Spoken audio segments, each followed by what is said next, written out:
नमस्कार। सुबह 8 बजे के समाचारों में आपका स्वागत है। मैं हूं अलका सिंह। समाचारों में सबसे पहले हेडलाइंस।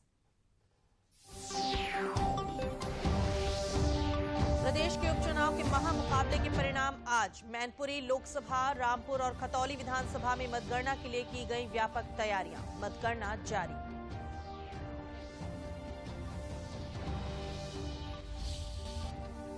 गुजरात और हिमाचल प्रदेश के लिए भी आज मतगणना जारी। गुजरात की 182 और हिमाचल प्रदेश की 68 सीटों पर हुआ था मतदान।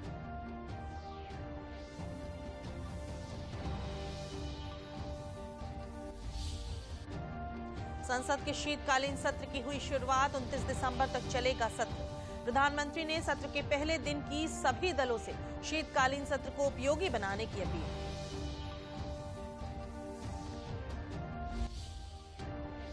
और बरेली में मुख्यमंत्री योगी आदित्यनाथ ने प्रबुद्ध सम्मेलन में लिया भाग। 1459 करोड़ रुपए की लागत की 188 विकास परियोजनाओं का किया लोकार्पण और शिलान्यास।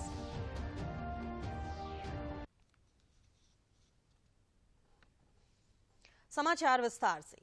प्रदेश में आज मैनपुरी लोकसभा और रामपुर और खतौली विधानसभा में उपचुनाव के नतीजे आएंगे। मतगणना को लेकर तमाम तैयारियां की गई हैं। सुरक्षा व्यवस्था के पूरे इंतजाम किए गए हैं। अपर पुलिस महानिदेशक कानून व्यवस्था प्रशांत कुमार ने बताया कि मैनपुरी, खतौली और रामपुर में कड़ी सुरक्षा व्यवस्था की गई है। मतगणना के दौरान पर्याप्त फोर्स तैनात की गई है।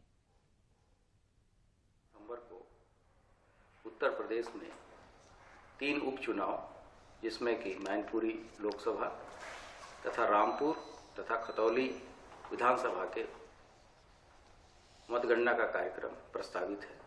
इस हेतु इन सभी जगहों पर जहां की मतगणना होनी है, व्यापक सुरक्षा व्यवस्था सुनिश्चित कराई गई है। ईवीएम को केंद्रीय अर्धसैनिक बलों के सुरक्षा में रखा गया है।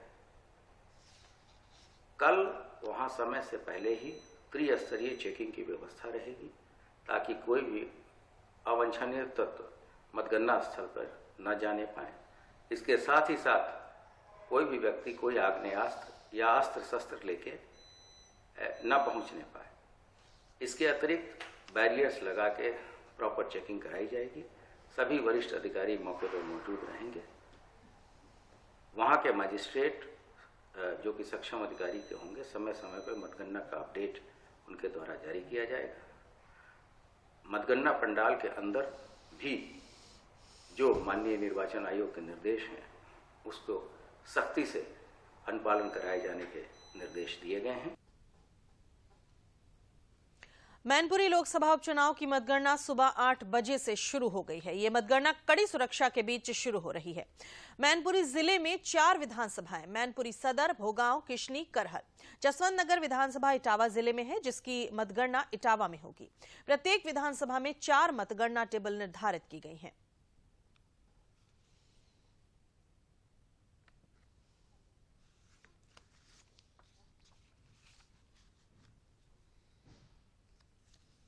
ये सुरक्षा के व्यापक प्रबंध किए गए हैं।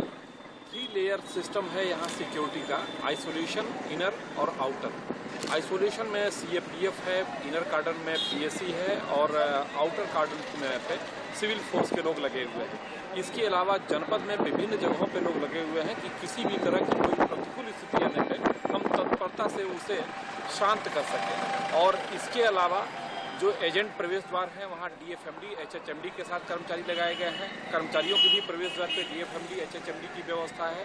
साथ ही पूरे परिसर में क्यूआरटी तैनात किया गया। मैनपुरी में खास मुकाबला है समाजवादी पार्टी की प्रत्याशी डिंपल यादव और भाजपा के प्रत्याशी रघुराज सिंह शाक्य के बीच। वहां की जानकारी के लिए सीधे चलते हैं मैनपुरी, जहां हमारे संवाददाता आशुतोष शुक्ल मौजूद हैं। जी आशुतोष, मतगणना शुरू हो गई है। जानना चाहेंगे कि मतगणना की क्या कुछ तैयारियां हैं, और अगर मुकाबले की बात करें तो टक्कर की जो है यहाँ पर मुकाबला है, किस तरह का रोचक मुकाबला है, जानेंगे आपसे। देखिए, जिस तरह से मैनपुरी का ये चुनाव है, अगर हम कहें तो पूरी तरह से समाजवादी पार्टी की प्रतिष्ठा और नाक का सवाल है। कारण यह है कि सब पहला ये चुनाव होगा कि जब जो है समाजवादी पार्टी के संस्थापक मुलायम सिंह की यादव के न रहने पर यह पहला चुनाव हुआ है। मैनपुरी गढ़ माना जाता है। और उसके अलावा जो है जिस तरीके से भारतीय जनता पार्टी ने भी अपनी ताकत झोंकी थी, उसके साथ ही जो है समाजवादी पार्टी ने इसको अपना नाक का सवाल बना करके इसके राष्ट्रीय अध्यक्ष अखिलेश यादव की पत्नी जो है डिंपल यादव यहाँ चुनावी मैदान में है। तो निश्चित रूप से ये मुकाबला यहाँ का रोचक भी है, कड़ा भी है और समाजवादी पार्टी की कहीं न कहीं नाक का सवाल भी है। अब मतगणना शुरू हो चुकी है। पहले पोस्टल बैलेट गिने जाएंगे, उसके बाद जो है ईवीएम मशीनों के माध्यम से लगभग 12 बजे तक जो है तमाम सारे रुझान परिणाम धीरे धीरे आना शुरू हो जाएंगे और उसके बाद ये क्लियर हो जाएगा। जिस तरह से आरोप प्रत्यारोपों के दौर चले थे, तमाम सारी बातें हुई थी, तो उन चीज़ों को लेकर के कहीं ना कहीं उसका भी एक जवाब जो है जनता जनार्दन ने क्या दिया है वो लगभग 12 बजे तक अलका यहाँ पर दिखाई देने लगेगा। अलका जी, जानना चाहेंगे कि अखिलेश यादव ने इस सीट को जीतने के लिए अपने चाचा शिवपाल यादव के साथ हाथ मिलाया है और पूरी ताकत भी लगा दी है। चुनौती की बात करें तो कितनी चुनौती दिख रही है अब इस मुकाबले में? देखिए, अगर चुनौती नहीं होती तो अखिलेश यादव शिवपाल यादव जिनको किनारे कर चुके थे उनके फिर क्यों उनको साथ में लेते। निश्चित रूप से चुनौती बड़ी थी और इस चुनौती को एक लंबे मार्जिन से अखिलेश यादव जीतना चाहते थे, क्योंकि अगर पिछले चुनाव की भी हम बात करें तो मुलायम सिंह यादव यहाँ पर प्रत्याशी थे और लाख वोट से जीतने के बजाय वो लाख के अंदर से जीते थे। तो कहीं न कहीं एक लंबे मार्जिन से जीतने की या जीतने की दो तरह की यहाँ पे चुनौतियाँ समाजवादी पार्टी के सामने थी और इन चुनौतियों को ध्यान में रखते हुए उन्होंने अपने परिवार को इकट्ठा किया। शिवपाल यादव के पास में गए, उन शिवपाल यादव ने भी भरपूर यहाँ पर जोर लगाया बहू डिंपल यादव के लिए। तो अब उनके जोर लगाने, उनके प्रयास, उनकी मेहनत का क्या परिणाम है ये अब से थोड़ी देर बाद जो है पता लगना शुरू हो जाएगा। अलका जी, जानना चाहेंगे आपसे कि इस वक्त मतगणना शुरू हो चुकी है, रुझान कब तक जो है वो आएंगे, क्या उम्मीद लग रही है? बिल्कुल अब मतगणना शुरू हो चुकी है। बावजूद इसके रुझान अब से 15 मिनट या 20 मिनट कह लीजिए, जो पोस्टल बैलेट हैं उनके रुझान पहले आएंगे, उसके बाद ईवीएम मशीनों के आएंगे। तो कोई आधे पौन घंटे के बाद जो है कुछ ना कुछ जो है यहाँ से समाचार ये मिलने लगेंगे कि कौन दल को क्या वोट मिला है, किस प्रत्याशी को क्या वोट मिला है, जनता किस तरफ जो है उसका इशारा कर रही है। तो अभी लगभग 45 मिनट से 1 घंटे जरूर लगेगा। 9 बजे तक ये चीज़ें जो है आपको सामने दिखाई देने लगेंगी। जी, आपसे जानना चाहेंगे आशुतोष कि अब मुलायम सिंह यादव हमारे बीच नहीं है। पिछले चुनाव की अगर बात करें तो कम वोटों से जीत हासिल हुई थी, तो इस बार क्या लगता है कि भाजपा को इसका कितना सीधा फायदा मिलेगा? देखिए, भारतीय जनता पार्टी के पक्ष में तो यही है कि अगर वो ज़्यादा कड़ी टक्कर दे रही है, उसके मतदाता बढ़ रहे हैं, उसकी मतदान प्रतिशत बढ़ रहा है या फिर इस सीट को चुनाव जीत ले रही है, तो ऐसी स्थिति में जो है भारतीय जनता पार्टी का नफ़ा ही है। भारतीय जनता पार्टी के लिए यहाँ पर कुछ खोना नहीं है बल्कि पाना है। तो ऐसी स्थिति में भारतीय जनता पार्टी कहीं न कहीं जो है ज़्यादा फायदे में है, जबकि समाजवादी पार्टी की प्रतिष्ठा, समाजवादी पार्टी की सीट और समाजवादी पार्टी का सब कुछ यहाँ पर दांव पर लगा हुआ है। चाहे मत प्रतिशत कम होगा तब भी उसके दिक्कत होगी, मत प्रतिशत अगर अधिक होगा तब उसे फायदा होगा, जीत होगी तब भी उसे जो है फायदा दिखाई देगा। अपने पूरे प्रदेश में जो है उसकी साख है वो बढ़ेगी और अगर कहीं हारते हैं तो फिर ऐसी स्थिति में समाजवादी पार्टी जो है कहीं न कहीं परेशानी में दिखाई जरूर देगी। अलका जी आशुतोष, धन्यवाद जानकारी के लिए। समाचार अभी और भी हैं, पहले लेते हैं ये विराम।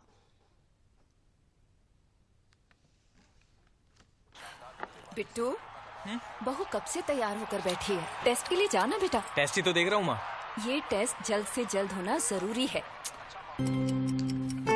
गर्भावस्था के पहले 3 महीनों के अंदर जल्द से जल्द HIV की जांच जरूर करवाएं, ताकि शिशु को HIV संक्रमण से बचाया जा सके और माँ और शिशु एक स्वस्थ और लंबी जिंदगी जी सके। जांच जितनी जल्दी, सुरक्षा उतनी पक्की। गर्भावस्था की पहली जांच में ही HIV टेस्ट जरूर कराएं। नवीन मंडी समिति रामपुर में आज मतगणना शुरू हो गई है। यहां के मुकाबले पर भी सभी की नजर है। आजम खां को सजा मिलने के बाद खाली हुई इस सीट पर समाजवादी पार्टी के आसिम राजा और भाजपा से आकाश सक्सेना का सीधा मुकाबला बताया जा रहा है। मतगणना को लेकर रामपुर मंडी समिति में CCTV कैमरे की निगरानी में EVM मशीनों का पूर्ण रूप से ध्यान रखा गया। जिला निर्वाचन अधिकारी ने बताया कि मतगणना को लेकर व्यापक इंतजाम किए गए हैं। कल जो रामपुर विधानसभा का हमारा उपचुनाव है उसको मतगणना होगी और जो हमारा मंडी परिसर है वहाँ पे मतगणना को लेकर पर्याप्त तैयारी की गई है। पर्याप्त मात्रा में वहाँ पे जो हमारे पोलिंग पर्सनल हैं उनको तैनात किया गया है। शांति व्यवस्था के लिए पुलिस व्यवस्था भी की गई है। टोटल 14 टेबल इसमें एक विधानसभा में लगती है, तो टोटल 14 टेबल लगेंगे और एक टेबल पे 3 लोगों की तैनाती होती है। काउंटिंग सुपरवाइज़र होते हैं और हमारे जो काउंटिंग पर्सनल होते हैं, तो उनकी उपस्थिति में मतगणना संपन्न कराई जाती है। समाचारों में आगे बढ़ने से पहले लेते हैं ये विराम।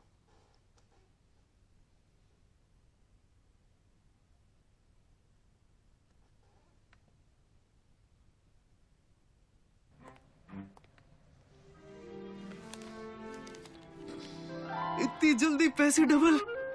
ओ, जमा करोगे तो फिर भुगतोगे। चलो, ऐसी लुभाने वाली स्कीम में पैसे जमा करना यानी धोखे की संभावना, इसलिए पहले पूरी जांच, उसके बाद पैसे जमा, नहीं तो आपके पैसे हो जाएंगे पुर्र। आरबीआई कहता है जानकार बनिए, सतर्क रहिए। मुजफ्फरनगर के जिला प्रशासन ने खतौली विधानसभा उपचुनाव की मतगणना के लिए व्यापक तैयारियां की हैं। 17 टेबल पर मतगणना जारी है। इनमें ईवीएम के लिए 14 और पोस्टल बैलेट के लिए 3 टेबल निर्धारित किए गए हैं। मतगणना 27 राउंड में पूरी होगी। एडीएम प्रशासन नरेंद्र बहादुर सिंह ने बताया कि मतगणना के लिए सुबह 6 बजे सभी कर्मचारियों को बुलाया गया है। मतगणना को लेकर नवीन मंडी स्थल में बैरिकेडिंग की गई है। बिना पास के किसी को भी अंदर जाने की अनुमति नहीं है। मतगणना स्थल की प्रत्येक गतिविधियों पर सीसीटीवी में नजर रखी जा रही है। प्रशासन ने चुनाव आयोग के निर्देश पर पूरी व्यवस्था को पारदर्शी बनाया है। कैंडिडेट भी सीधे मतगणना को देख सकते हैं।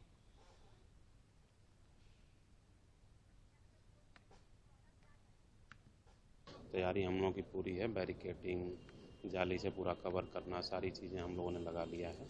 और जो मतगणना हॉल है उसकी भी तैयारियां हमारी पूरी हो गई हैं। तो हम लोगों ने 14 टेबल लगाए हैं ईवीएम की काउंटिंग के लिए और 3 टेबल हमने ईटीपीवीएस और पोस्टल बैलेट की काउंटिंग के लिए लगाए हैं। आज गुजरात और हिमाचल प्रदेश में भी विधानसभा चुनाव की मतगणना 8 बजे से शुरू हो गई है। गुजरात में 182 सीट और हिमाचल की 67 विधानसभा सीटों पर आज परिणाम आएंगे। दोनों ही जगह पर भारतीय जनता पार्टी की सरकारें हैं। कल से संसद का शीतकालीन सत्र शुरू हो गया है। इस सत्र में कुल 17 कार्य दिवस होंगे। संसद के शीतकालीन सत्र के लिए नियम में संशोधन के लिए विधेयक लोकसभा में पेश हुए।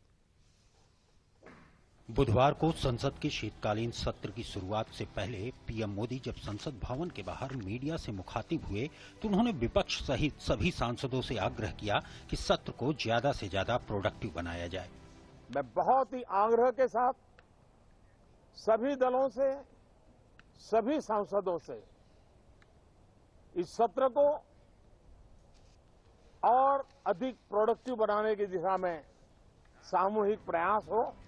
पीएम की अपील का असर पहले ही दिन सदन में दिखा और दोनों सदनों में सुचारू रूप से कामकाज हुआ। लोकसभा की कार्यवाही जैसे ही शुरू हुई, सबसे पहले दिवंगत सांसद और सपा के संस्थापक रहे मुलायम सिंह यादव को श्रद्धांजलि दी गई।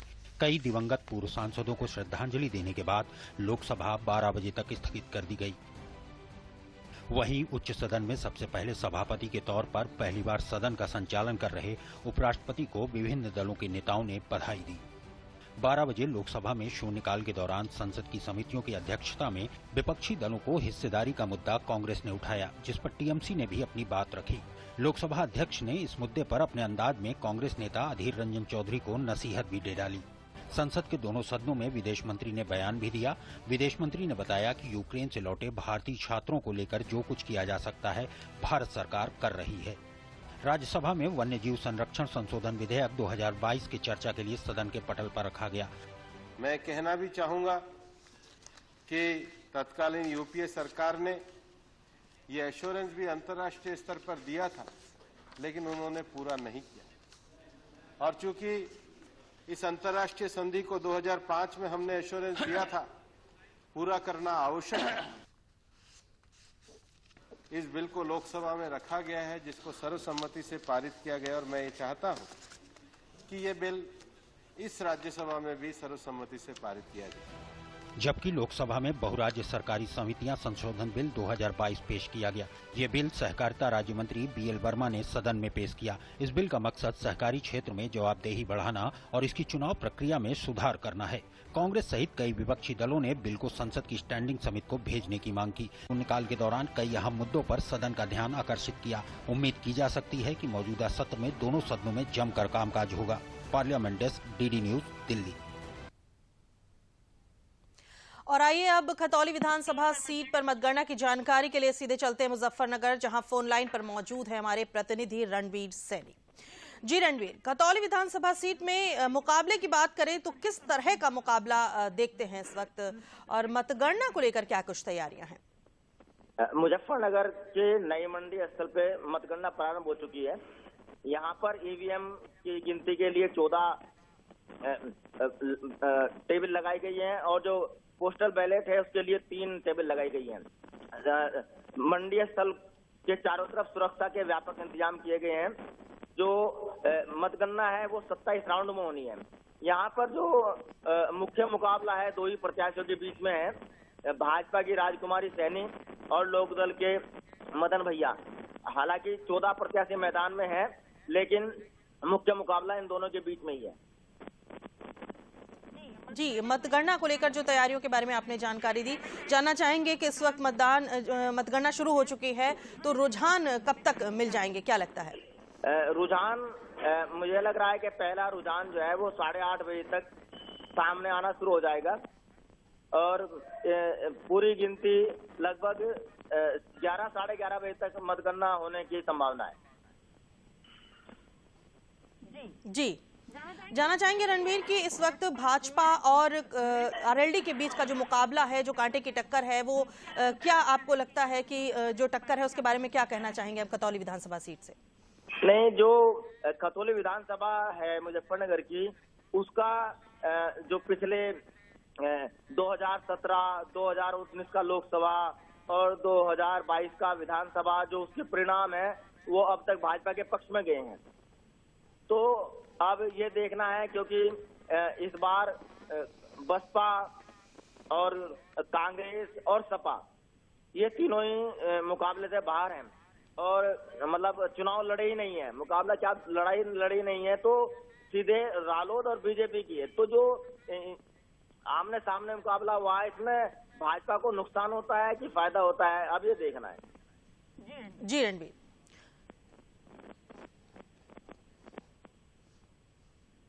जी जी जी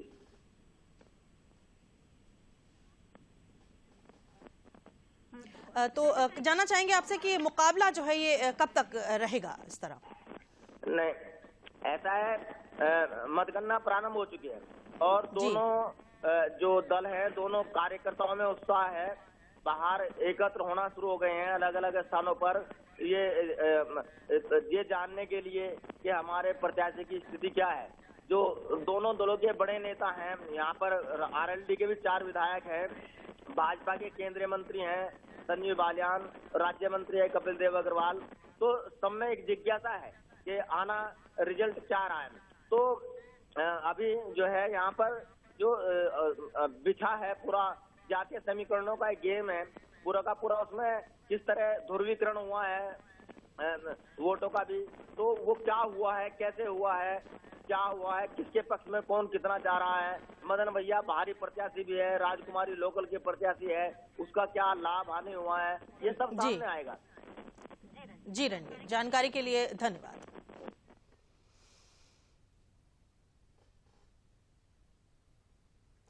मुख्यमंत्री योगी आदित्यनाथ ने कल जनपद बरेली में प्रबुद्धजन सम्मेलन को संबोधित किया। इस अवसर पर उन्होंने 1459 करोड़ रुपए की लागत की 188 विकास परियोजनाओं का लोकार्पण और शिलान्यास किया। इनमें 482.70 करोड़ रुपए की 117 विकास परियोजनाओं का लोकार्पण तथा 976.02 करोड़ रुपए की 71 विकास परियोजनाओं का शिलान्यास शामिल है। मुख्यमंत्री ने विभिन्न विभागों की प्रदर्शनी का अवलोकन करते हुए संबंधित विभागों के कार्यों की जानकारी प्राप्त की। मुख्यमंत्री ने कार्यक्रम को संबोधित करते हुए कहा कि डबल इंजन की सरकार प्रदेश के सर्वांगीण विकास के लिए प्रतिबद्धता के साथ कार्य कर रही है। स्थानीय निकायों को भी इसी प्रतिबद्धता के साथ कार्य करना होगा। मुख्यमंत्री ने कहा कि डबल इंजन की सरकार ने नगरीय जीवन को सरल एवं पारदर्शक बनाया है। हर सिटी में कन्वेंशन सेंटर, ऑडिटोरियम के निर्माण का प्रयास किया जा रहा है। पब्लिक ट्रांसपोर्ट सिस्टम को बेहतर किया गया है। मुख्यमंत्री ने कहा कि जनपद बरेली में प्रधानमंत्री आवास योजना ग्रामीण एवं शहरी के अंतर्गत 31,700 से अधिक गरीब लाभार्थियों को आवास की सुविधा उपलब्ध कराई गई है। मुख्यमंत्री योगी आदित्यनाथ कल शाहजहांपुर जनपद के खिरनी बाग में आयोजित प्रबुद्धजन सम्मेलन में शामिल हुए। इस दौरान मुख्यमंत्री ने जनपद में 308.18 करोड़ की 87 जनहितकारी परियोजनाओं का लोकार्पण और शिलान्यास किया।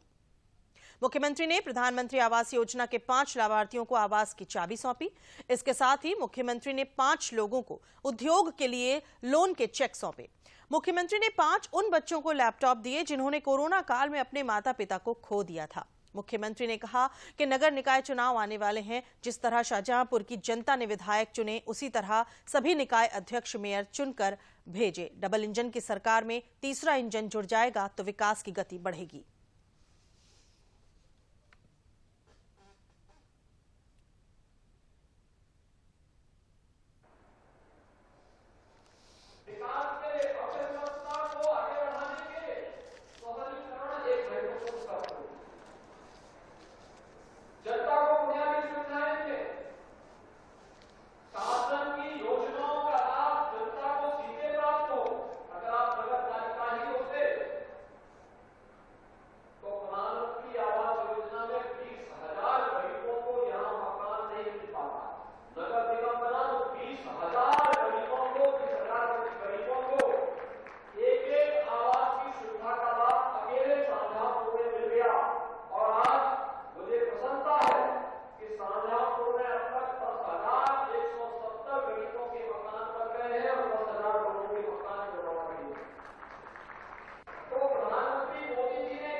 विदेश मंत्री एस जयशंकर ने संसद के शीतकालीन सत्र के पहले दिन भारत के रूस से तेल खरीदने को लेकर मचे बवाल के बीच कल राज्यसभा में भारत की विदेश नीति पर अपने बयान में कहा कि सरकार भारतीय कंपनियों पर रूस से तेल खरीदने के लिए कभी कोई दबाव नहीं बनाती है, वो बस बेस्ट ऑप्शन चुनने के लिए कहती है। साथ ही उन्होंने कहा कि G20 शिखर सम्मेलन भारत द्वारा आयोजित हाई प्रोफाइल अंतर्राष्ट्रीय बैठक होगी। G20 के ही संदर्भ में पीएम मोदी ने सत्र के शुरू होने से पहले मीडिया से मुखातिब होते हुए कहा कि इस सत्र में देश को विकास की नई ऊंचाइयों पर ले जाने के लिए वर्तमान वैश्विक परिस्थितियों में भारत को आगे बढ़ाने के लिए आवश्यक नए अवसरों को ध्यान में रखकर कई महत्वपूर्ण निर्णय इस सत्र में करने का प्रयास किया जाएगा।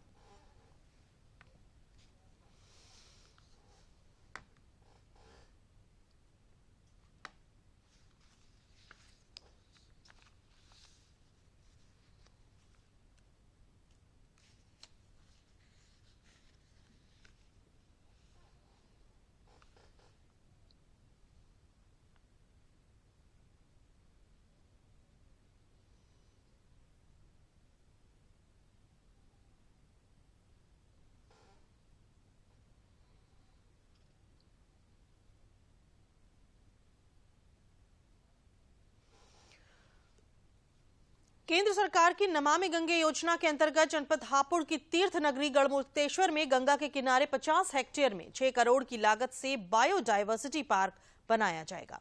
इस पार्क में पेड़ पौधे, जीव जंतुओं के बारे में पूरी जानकारी दी जाएगी। इसमें butterfly park, nursery, walking trail होगी। जिलाधिकारी मेधा रूपम ने बताया कि उत्तर प्रदेश में 4 जिले चिन्हित हुए हैं, जिसमें हापुड़ भी शामिल है। यहां पर केंद्र सरकार के नमामि गंगे योजना के तहत बायोडायवर्सिटी पार्क बनाया जाएगा। प्रदेश में 4 जिले चिन्हित हुए हैं, बायोडायवर्सिटी पार्क बनाया जाएगा और ये केंद्र सरकार की नमामि गंगे योजना के तहत बनाया जाएगा। लगभग यहाँ पे 51 एकड़ की ज़मीन है और बनने में समय लगेगा। लगभग 1 साल में इसको फंक्शन करने का प्रयास करेंगे और लगभग 3 साल तक पूरा प्रोजेक्ट हमारा कंप्लीट होगा। इसके अंदर कई सारी चीज़ें रहेंगी। जो मेन उद्देश्य है वो है हमारी बायोडायवर्सिटी को दिखाना और उसके बारे में सभी को जागरूक करना, जैसे कि बच्चे हो गए, कॉलेज के बच्चे हो गए और जो हमारी हापुड़ की जनता है, सभी के लिए कि बायोडायवर्सिटी में सारी चीज़ें आ गई, पेड़ आ गए, पौधे आ गए और यहाँ पे ये एक हब रहेगा। कई सारी चीज़ें बनेंगी, जैसे कि बटरफ्लाई पार्क हो गया और अन्य चीज़ें हो गई और इसके अंदर हापुड़ की जनता भी आ सकेगी। प्रदेश के बाराबंकी जिले में बुलडोजर से रोजाना एक के बाद एक अवैध कब्जे हटाने की कार्रवाई जिला प्रशासन कर रहा है। इसी क्रम में एसडीएम विजय कुमार त्रिवेदी, तहसीलदार चंद्रकांत त्रिपाठी और उनकी टीम ने समाजवादी पार्टी के जिला अध्यक्ष हाफिज अयाज के अवैध मदरसे पर बुलडोजर चलवाया है। ये मदरसा कब्रिस्तान की जमीन पर अवैध कब्जा कर बनाया गया था। एसडीएम विजय कुमार त्रिवेदी के मुताबिक बाराबंकी के रसौली में स्थित कब्रिस्तान की जमीन गाटा संख्या 64 पर मदरसा जामिया मदीनतुल उलूम के प्रबंधक हाफिज अयाज अहमद के द्वारा अवैध कब्जा कर बाउंड्री वॉल का निर्माण करा लिया था। कई बार अवैध कब्जा हटाने के लिए नोटिस जारी किया गया था, लेकिन कब्जा न हटाने पर यह कार्रवाई की गई है।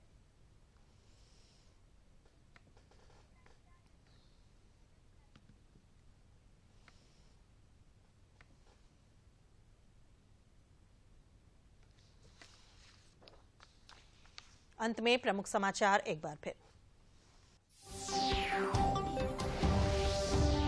प्रदेश के उपचुनाव के महामुकाबले के परिणाम आज। मैनपुरी लोकसभा, रामपुर और खतौली विधानसभा में मतगणना के लिए की गई व्यापक तैयारियां। मतगणना जारी।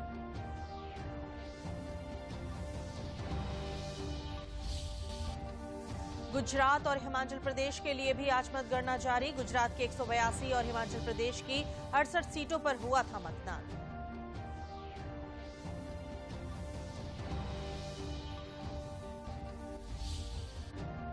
संसद के शीतकालीन सत्र की हुई शुरुआत। 29 दिसंबर तक चलेगा सत्र। प्रधानमंत्री ने सत्र के पहले दिन की सभी दलों से शीतकालीन सत्र को उपयोगी बनाने की अपील।